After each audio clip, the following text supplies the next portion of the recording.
Wait For It is a show about the way we feel about our bodies. Consequently, each episode may include references to gaining and losing weight, eating disorders, weight loss surgery, and weight stigma. If these topics are triggering to you, please take care while listening. We have links to support resources for anyone who may need them in our show notes. Wait for it.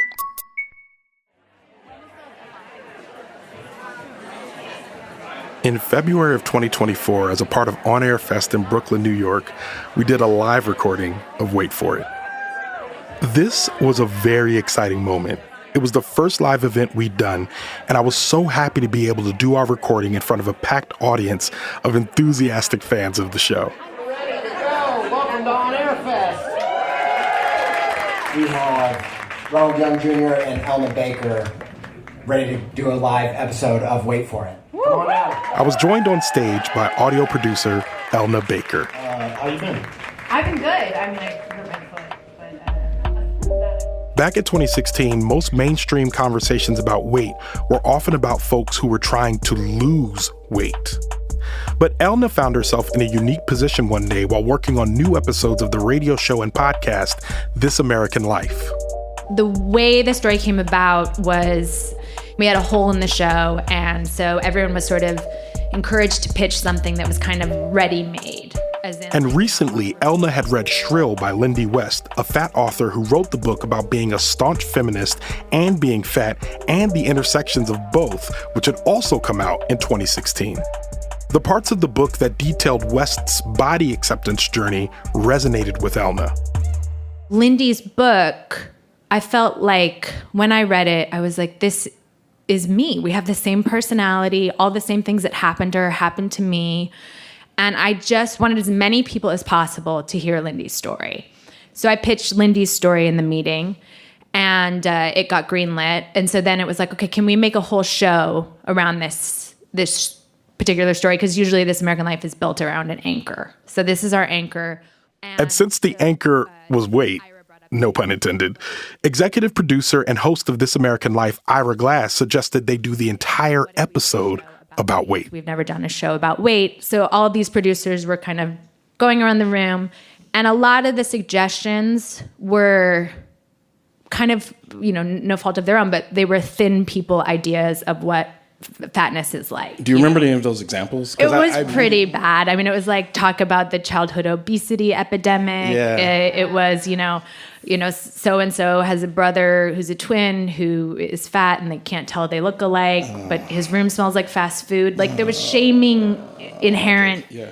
And I just was like, no, because everything that Lindy's book is doing is basically saying like, love me no matter what. Yeah. This is who I am. And so I wanted more of that. So anyway, then Ira was like, what if we send a producer out in a fat suit? Oh my God. I know. Don't tell me that about Ira Glass. I love Ira. But he's like, would they like inherently, would they be treated differently? Like, what would that be like? And I just sort of blurted out. I go, if I was in a fat suit, I would feel like myself again. And then I started crying. And everyone just like turned to look at me, and there was sort of this, what do you mean? The producers were a bit confused as to why she was upset. While some of them knew, the majority of them did not know that Elna used to be fat. I was fat growing up. I weighed twice what I weigh now, and had always been heavier. And I grew up being told I would never find a husband or a job if I stayed fat. I would never be loved.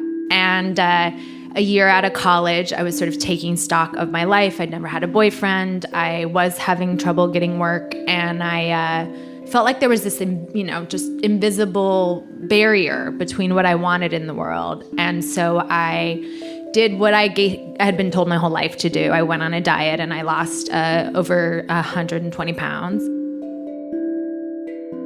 So Elna Baker had already completed the fat suit experiment in real life, and her revelation in the room of producers made for a powerful pitch for this episode about weight, which they would end up making and calling Tell Me I'm Fat. It featured Lindy West and Roxane Gay, another fat author and professor. And in one act of the show entitled It's a Small World After All, Elna told the story of what happened to her after that weight loss and how the invisible barrier lifted. And turned out it was all because I was fat. These things that weren't available to me were because I was fat. And in a way, it feels to me like I was reincarnated. I lived as one human in the world, and I've lived as a different human in the world. And so the episode really explores those two differences. She talked about walking up and down the street, having attractive men and women look her up and down and give her a nod of approval. She talked about her interactions with staff at various stores and how they were suddenly willing to let her get away with not having enough money to pay for things at checkout. At the time this episode came out, Elna's reflections validated much of the negative and kind of fantasy thinking I had about my own weight. Elna had confirmed that a perfect moment eluded me because I was fat, and once I lost the weight, everything would be different. I think I had been 14 years since I'd lost weight, and after I lost weight, I really sort of kind of killed off my former self. I intentionally didn't identify with being fat. I threw away pictures of me when I was fat. I became ashamed of who I used to be. And as Elna produced and researched that episode back in 2016, she found reminders in the form of journals that she had very complicated feelings about the changes she underwent. She read a few of them for me on stage. Why have I enthusiastically bought into what is the cultural norm of beauty, into what attracts men?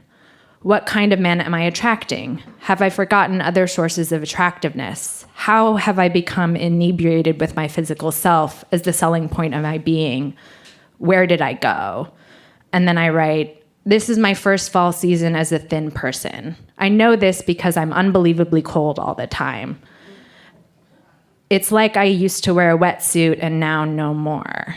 I feel like I've cheated nature somehow and I will get fat again. 23 years of my life were spent there. Would it be so bad to go back? I was happy when I was overweight. I wrote, what does it feel like to be thin? I used to want to wake up in a thin person's body and use it for a day, like Freaky Friday, just to see what it was like. I had always felt like Elna's realizations she made during the episode of This American Life were groundbreaking for me as a listener. But Elna was going through a newly revelatory process while producing that episode. And it started with those journals. It was like cracking open Pandora's box because I didn't understand how much I actually knew what was happening to me back then. Mm-hmm. I had killed off my former self, bought into these like heteronormative beauty standards with the belief that I would feel loved. I did not get any of those things, actually, but I was about to achieve the pinnacle of that, which is a marriage and a wedding to a very heteronormative, handsome man. Yeah. And these journal entries were all basically me recognizing the self-betrayal that I was stepping into. Elna would go on to marry that very heteronormative, handsome man, and shortly after their wedding, they would have a talk she recorded and shared on that episode of This American Life. That talk stuck with me for years. I thought about it before I started making this show. The talk that Elna has with her husband in that episode is an example of the types of discussion I hope to invoke by making this show. And if you heard that episode, you probably understand my excitement to have this conversation with Elna. Today's episode is the rest of my live conversation with Elna from On Air Fest, mostly unedited. I'm Ronald Young Jr., and this is Wait For It. Waiting. The imposter I'd created. Wait for it. Wait for it. The wait. Returning to my authentic self. Wait for it.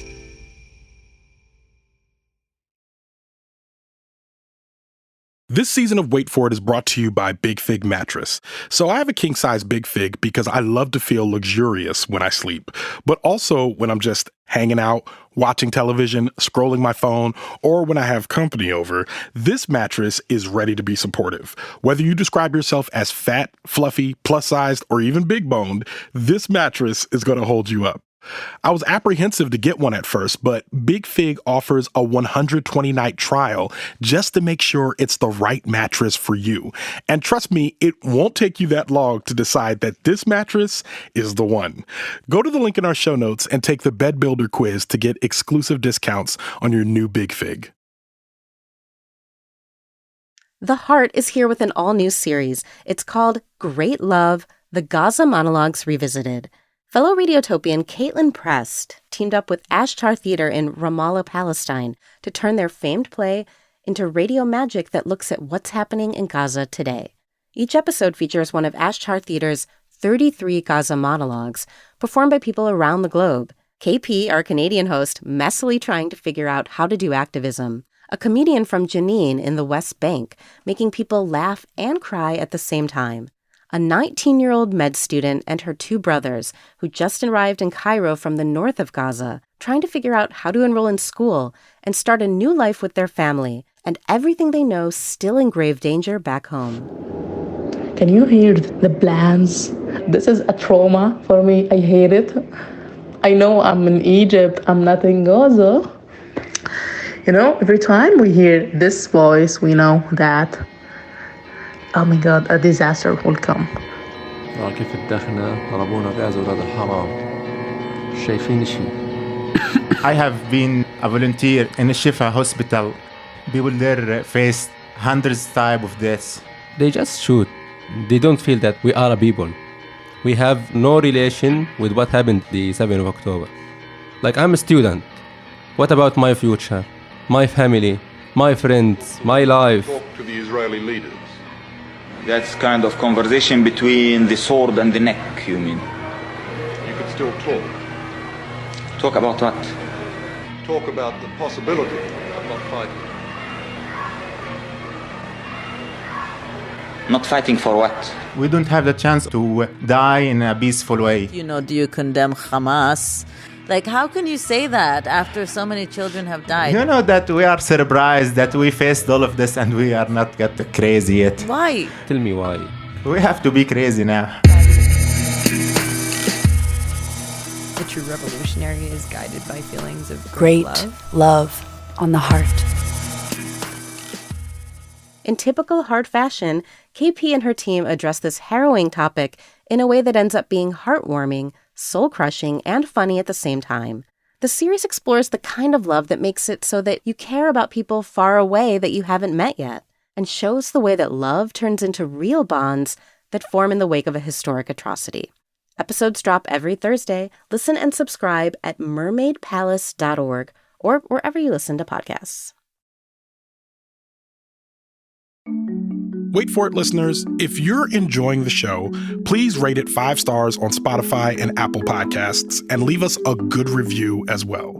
This helps new listeners find the show and helps us to grow the audience. We want to hit 1 million downloads by the end of this year, and with your help, I know we'll do it. Thanks again so much for listening.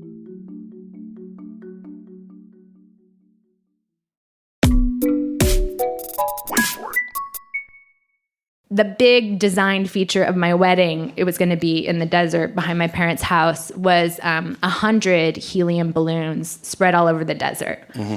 And I hadn't made the connection until I read this in the journal that basically what I was even doing unconsciously was saying, each balloon represents a pound I had to lose to get to this moment, to have this special wedding day.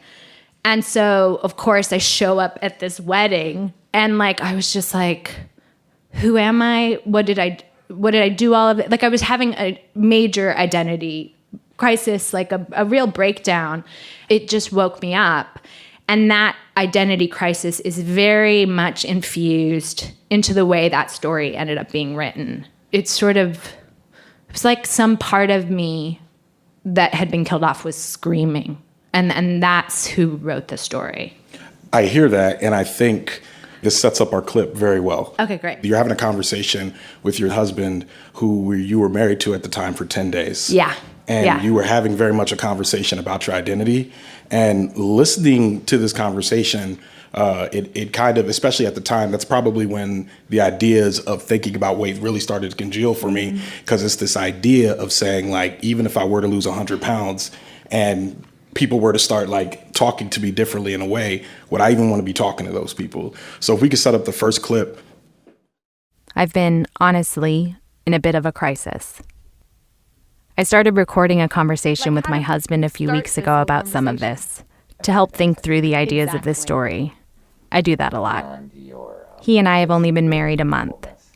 He never met old Elna. And we were talking about fat and beauty and how important beauty is for men.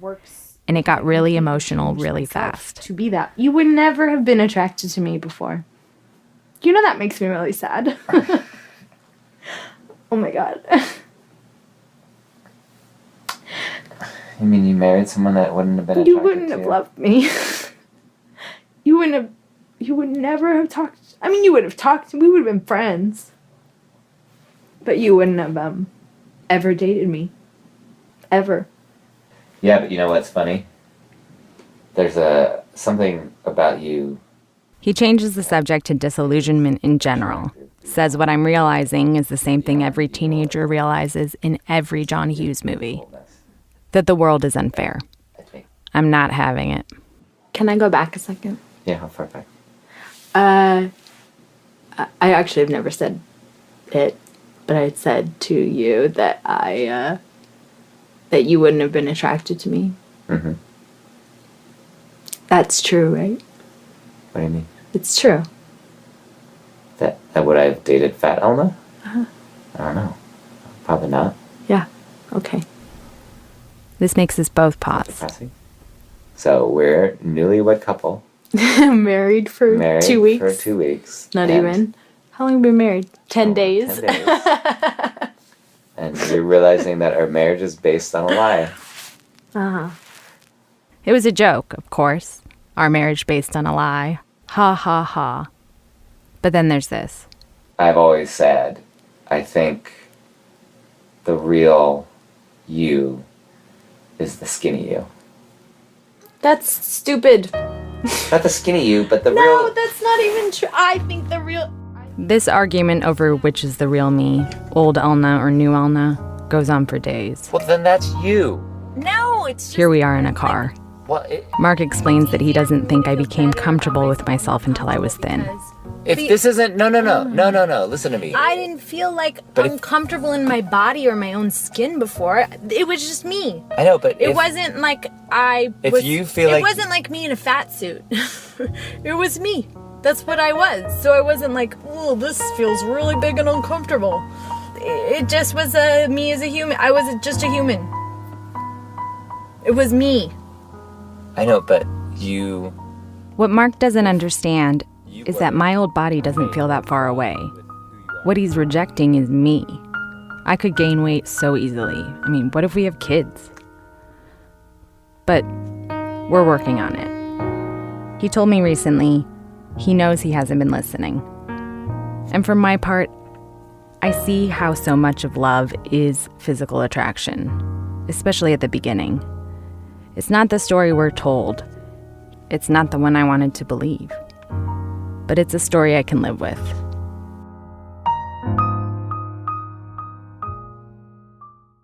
How does it feel to listen to that today? Like, what does It's hard. It's still hard to listen to. I mean, I think what's interesting about that clip that a lot of people who heard the story don't know is I didn't go into that clip intentionally interviewing my husband. Basically, I was trying to summarize a book that I wanted to include in the story that influenced me by Sarai Walker called Dietland. And they kept cutting the summary because they said it sounded like a book report in the middle of an emotional story. So I was telling my husband, he was like, well, what's the plot of it? And I explained it in like 2 sentences. And I was like, oh my God. So I took my phone out and I was like, ask me again. And he asked me and I explained it in 2 sentences. And then we started talking and I forgot that I was recording. So there's a way that when you're trying for something, like if I tried to do that clip, if I tried to go in and confront it, I would have been belabored. I would have been dramatic. Yes. I would have like unnecessarily paused. Like I would have done all of these things that like it just happened. And in a way, after it happened, you know, there was a big debate as to whether I should use this clip or not, you know, especially because it's not very, it doesn't reflect well on Mark, my ex-husband. Well, actually, and that's something I think about a lot. Because I think there's an episode of Wait For It where we talk, there's a doctor episode. And the question I always get is, do you still go to that doctor? The answer is obviously no. Like, I left that guy. And I always wonder if that clip, if that discussion is the origin story of your breakup. It is. Wow. Yeah, it is. Wow. I mean, it's like everything I was saying, everything I was discovering on the airplane. I entered that relationship for a lot of reasons I was unconscious of, you know, and this is not fair to him. Part of why I was in that relationship was my self-esteem was so low that it felt, I always thought that if I lost weight, for me, getting a hot man as a fat girl was the pinnacle. And it became imperative to me to always have him on my arm because it would show the outside world that I was of worth because an attractive person valued me. And so I made the choice to be in that relationship, even though there were many ways that I was not emotionally understood, ever truly seen. So that's also on me. But I think I had never interrogated any of the things that I found in these journals, that I found while working on the show. So there are reasons further than what he says in this conversation that undid the relationship. But that conversation was very painful. And also you're getting a glimpse of it, but actually like it was several days, several hours of him dragging his feet in and me realizing, you know, I was in a bit of a prison of my own making. So a lot of that did contribute to the end of the marriage. It strikes me because it's that internalized fat phobia, internalized anti-fatness, whatever we call it. I like it. I like the clips. And when I say I like the clip, I don't mean like I like the, y'all know what I mean. Yeah. So he loves marriages ending. but the idea behind it is you illustrate it so well because in that moment you see that he kind of tells on himself. Mm-hmm. And I think that as I'm listening to it, I'm like, as he's doing it as a dude, I'm just like, no. This is like, does the dress make me look fat to the max? Yeah. You know what I mean? Yeah. It's like navigate that question well, find out what the actual question is. And that's not really what happened. The other part I like about that conversation is that you insist that it's you. You say it's still me. That was still me, which listening to in 2024 feels very of the moment. It feels very much like something that I can understand now, like, you know, going through much therapy and existential crisis and thinking about it. But it feels like at the time that feels a little bit revolutionary to say, like, then this was 2015, 2016, like we weren't where we are now. It was a short 8 years ago, but we weren't where we are now. Did it feel revolutionary to hear you say that? Like, it's still me, that was me at the time? Or how do you feel about that portion of it? I don't think I thought of it that way. You know, like it felt surprising to me. And it really did, like it changed my life, actually, and it's been the path that I've been on the last few years. I had been the person who tried to kill off my former self. And so in this moment, I became defensive of her, and I actually identified as her far more than the imposter I'd created. And so for me, like the shift in my life has been depleting the imposter and returning to my authentic self. We'll be right back with more from Elna after a quick break.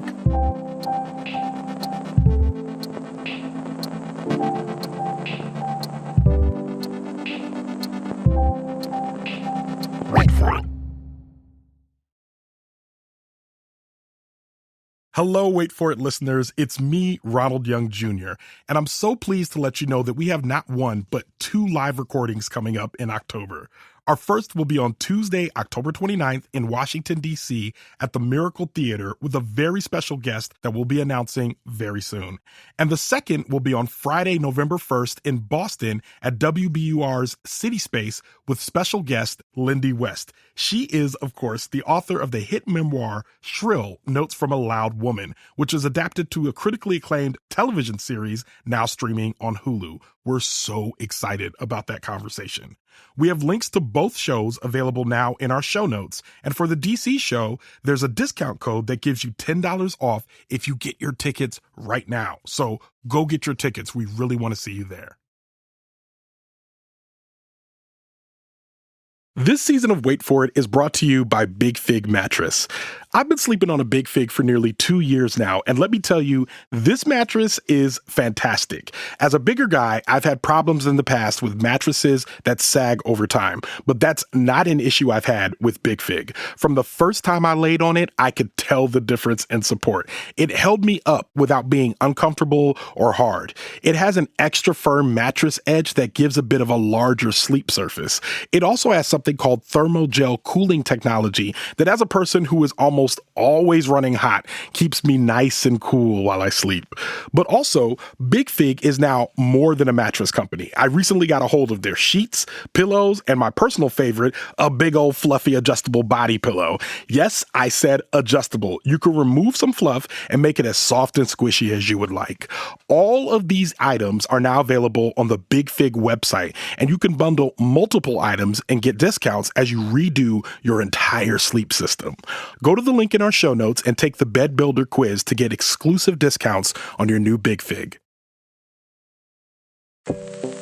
All right, Wait For It listeners, once again this season we're planning to do a mailbag episode, which is where story editor Sarah Deely and I will respond to some of your questions and stories on an actual episode. So if you have a question or just want to share some of your experiences with Wait, please email us at wait@OhitsBigRon.com. Again, that's WEIGHT@OhitsBigRon.com. That email is also available in the show notes.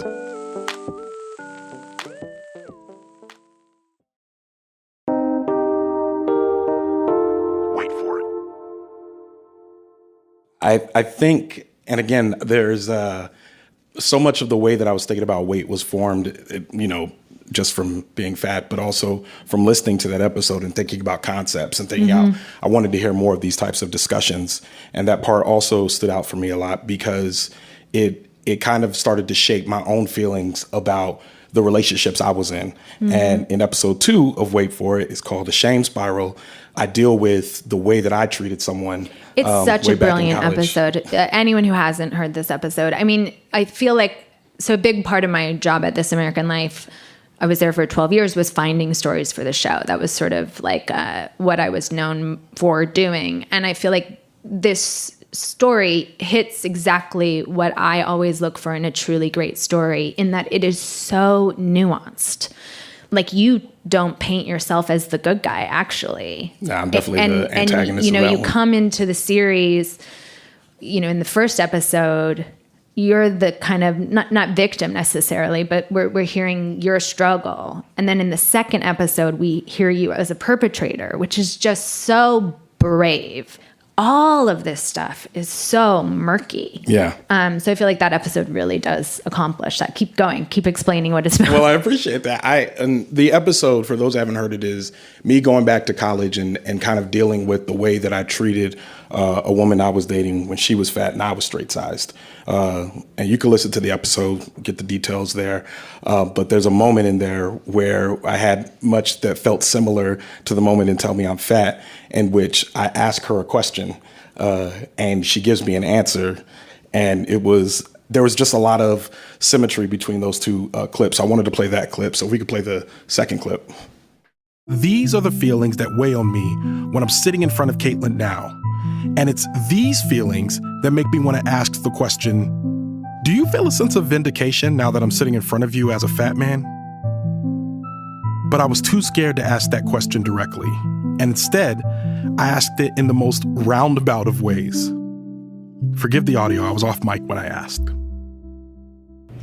I guess, for me, from the outside looking in, looking at you and your journey, Like I think about from the beginning, like the way that I factor in, especially since you mentioned me being on your list of, what did you call it? Resentments. Yeah, your list of resentments. And I remember also like looking at that and remembering our interactions then. I'm going to ask you a very tough question, but you have to answer honestly. And it might be at the expense of the person sitting in front of you now. So you, like when I met you, I was thin. Mm-hmm. Now I'm sitting in front of you, I'm fat. How do you feel about that? How do I feel about you? Like physically? Being fat. Like how do you feel like there's a guy that's on your resentments list who is now sitting in front of you as a fat person? Mm-hmm. Do you have any feelings about that? And my hypothesis is that you do, but I don't know if you would actually say it, which is why I wanted to ask. Okay. So about you, I don't feel differently as far as like friendship or anything like that. Like I worked through that. But physically, like I wouldn't date you now. I wouldn't be attracted to you. I think I said last time I'm not attracted to overweight men. And that's just how I feel. Like I would not see you out and be like, ooh, yeah. I just wouldn't. That's fair. I'm sorry. No, it's okay. You said to be honest. To be honest, I appreciate it. How does it feel to hear that? I don't know, man. Every time I listen to that, it kind of, inside my head, I am constantly, like if you heard what I say to myself inside my head, you'd be like, you cannot talk to him like that. Like, because it's bad. And that's just on a regular day. And when she said that out loud, it kind of like, I felt like I deserved it. And mostly because I also treated her bad, but also because I'm echoing the things that I think about myself. And then on top of that, there were two things that happened. I had two minds in that moment. I was devastated. Like in the moment, I was devastated. I drove home devastated. I probably curled up in bed devastated. I woke up devastated. But the producer in me was like, yo, we got it. So I feel like I had two minds there. I knew we had a good clip there that kind of like puts a button on the issue. But just as a human, I had to take a couple days. I don't think I went back to that tape for a while. Like I had to like take a couple days off and like, you know, receive love from my community and all that in order to like kind of build myself up. But I think there was a sense of me asking the question and feeling like I wanted her to have an opportunity to say anything she needed to say. The second or third part, I don't know how many parts I've just said, but the next part is that I also wanted to point out that like people getting fat is a way in our minds that we imagine our revenge on them. Like think about like the high school reunion, think about the person that treated you bad, whatever, or the person that rejected you romantically. If they got fat, it's like, yeah, that's why you fat now. And we use it in this very weaponized way. Mm-hmm. And it's this way that we've looked at it to say like the cautionary tale is never to get fat. And here I am sitting in front of this person who I didn't treat so well and I got fat. So it's kind of like she had her revenge. You know what I mean? And in the moment I was just like, yeah, she deserved that. I didn't treat her well. So it was tough. But it has a real quality of, you feel, this is the thing about audio, right? Like it so intimately captures a feeling. And the feeling that audio captures is your worst fear being spoken out loud. And you feel you breathe to that worst fear out loud in front of you. I mean, and especially if you have like a echoing mind in the back of your mind saying you trash, and then somebody else is like, you know what? You trash. And I'm like, yeah, you're right. You know, that's kind of like how I receive it in a lot of ways. So I think in that moment, that's what was happening. So it's always tough to listen to, but it's always, like you said, like the nuance of trying to tell everybody that y'all still need to hold space for fat folks and how you think about fat folks and even about your own body. Like it was a difficult balance to walk in that episode, but we had good editing. So I felt good about it in that sense. Cause I mean, with Sarah, I work with Sarah Deely, and working with her, there are times when she's like, Ronald, no. Yeah. No, like I was going after myself for a while. Like, and I mean, it was one time where the negative thoughts were on the page. It was like, Ronald, I don't think you need all this. So like you want to have an editor that'll like reel you in, and that helps as well. What about in the years since that episode? Like, where are you now? Like, how do you feel like you've worked through all of it? How do you see yourself now as a straight size person? Like, what are the thoughts that you have about fat now? Yeah, I mean, it's exciting for me to like sit down with you and talk because I feel like you are thinking about this stuff all the time. Mm-hmm. And I just left my job at This American Life. I've been writing a book about this exact thing for the last year. So I'm thinking about this stuff all the time.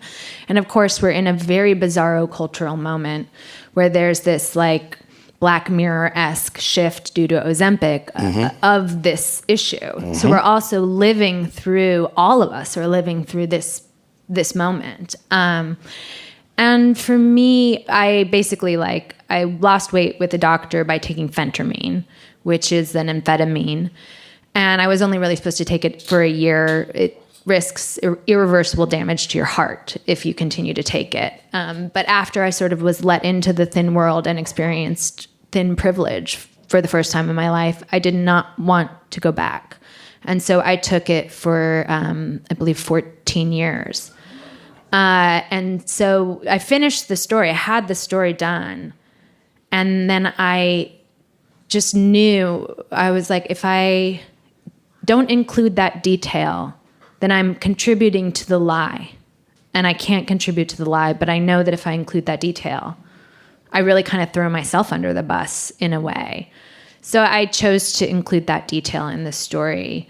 And I've never felt this with any other story I've done, but I really did fall. I felt like I showed my ass to the world after, and I fell into a kind of depression from the story. But it, forced me to basically be like, I can't keep doing this. This is not sustainable. So I stopped taking phentermine and had to actually spend, I guess that show was 6 or 7 years ago, really looking at the emotional underpinnings that were causing me to feel these things about my body. And so that's where I'm at on the journey. And that's what I think about and write about. And I think your show does a wonderful job of I think the issue, people are like, it's about fatness, but it's not actually about fatness. It's about self-hate, and it's about a culture that is teaching us to hate ourselves and our responses to that. And so that's what I'm interested in now and thinking and writing about. Yeah, I think the Ozempic thing was this idea that now that there is a drug to reinforce the ways people give you unsolicited advice about your body. So it used to be like, you should go on walks, or, hey, I'm on this new diet, you should try it. Now it's like, you going to take your medication, or do you want to die, of this obesity disease. So it just feels like it gave people a tool to talk in a way that just has been incredibly frustrating. Oh, totally. I mean, then the assumption is thinness is the goal for everyone. And you're, a lunatic for not just taking the route there. Yeah. I think also the idea, especially the way that you talk about actually getting to the goal with heavy air quotes, it's just like you get there and it's just like you're here. There's not even much of a view. You know what I mean? You've made it to the top of the mountain. What do we do now?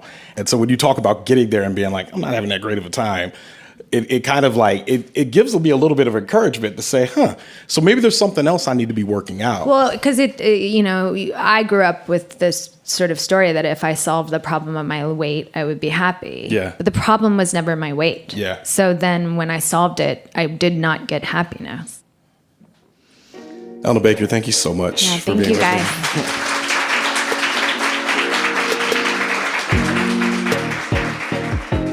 Elna Baker is the former producer for This American Life and the co-host of the podcast Pretty Sure I Can Fly with Johnny Knoxville. She also wanted to give a special thank you to Susan Burton, who originally produced the episode of This American Life, Tell Me I'm Fat, and that her input and experience helped make the episode as authentic as it was. So thank you for that, Susan Burton.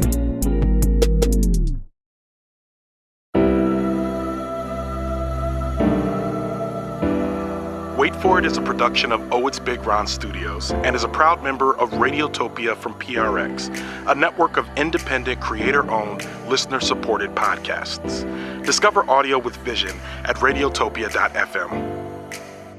This episode was produced and written by me, Ronald Young Jr., with editing support from J.C. Howard. Our story editor is Sarah Deely. Sound design and mixing from the Reverend John Delore of Starlight Diner.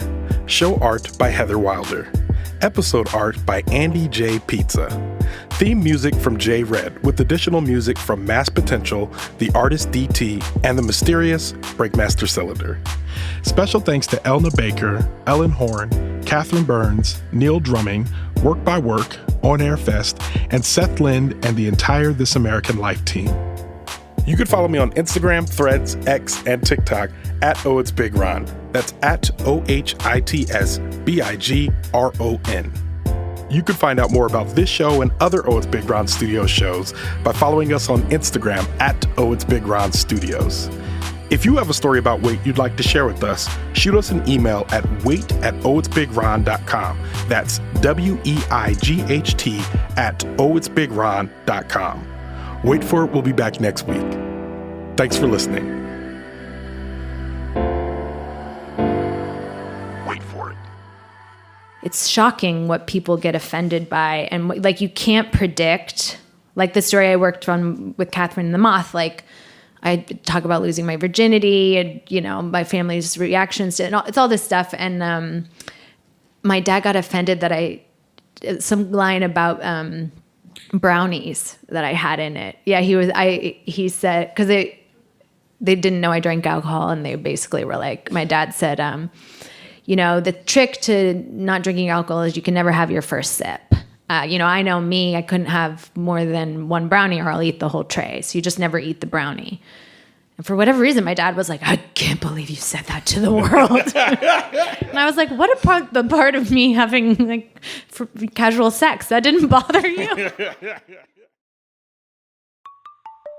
Hello, Wait For It listeners. I hope you're enjoying the show. And I want to invite you to check out another OhitsBigRon Studio show called Leaving the Theater. Leaving the Theater is a television and film review podcast that started with me reviewing movies as I walked out of the theater immediately after seeing them. It's now expanded to include me reviewing television and streaming titles on my couch as well. These are the freshest take on what we just watched, and it's a lot of fun. On each episode, I talk with my movie-loving friends or colleagues from other podcasts, and we rate whatever we watched from 1 to 5 stars. If you're an overthinker like me, you'll enjoy agreeing and disagreeing with my analysis. Again, that's Leaving the Theater, available everywhere you listen to podcasts. This season of Wait For It is brought to you by Big Fig Mattress. Now, I know there are other mattress companies out there, but Big Fig is specifically designed for fat folks. They've made a quality mattress that will last 20 years with a full replacement warranty and a 120-night trial just to make sure it's the right mattress for you. You know, sometimes when I travel, after a few nights of sleeping on those hotel beds, coming home to my Big Fig mattress is a vacation from my vacation. And listeners, you can have that vacation too. Go to the link in our show notes and take the Bed Builder quiz to get exclusive discounts on your new Big Fig. Radiotopia from